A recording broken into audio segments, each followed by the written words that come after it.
अस्सलामुअलैकुम, मेरा नाम फ़हद है। आज मैं आपको बताऊंगा कि फ़ेसबुक में पिक्चर्स किस तरीके से अपलोड होती हैं। यहाँ पर एक ऑप्शन आप देख रहे हैं, ऐड फ़ोटोज़ एंड वीडियो का आ रहा है। यहाँ पे क्लिक करेंगे, अपलोड फ़ोटो,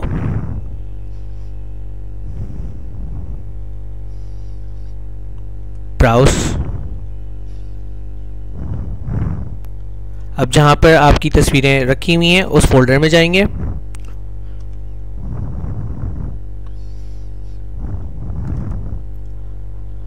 जैसे कि मुझे ये तस्वीर अपलोड करनी है, मैं इस पर क्लिक करूँगा।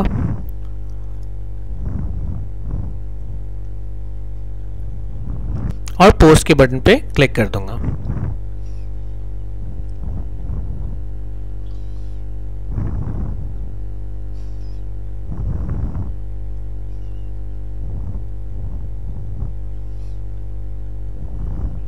कुछ ही देर के बाद वो पिक्चर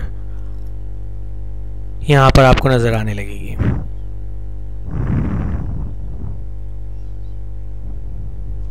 और ये देखें, ये पिक्चर यहाँ पर अपलोड हो चुकी है। You can now see the picture, here it is. Thank you.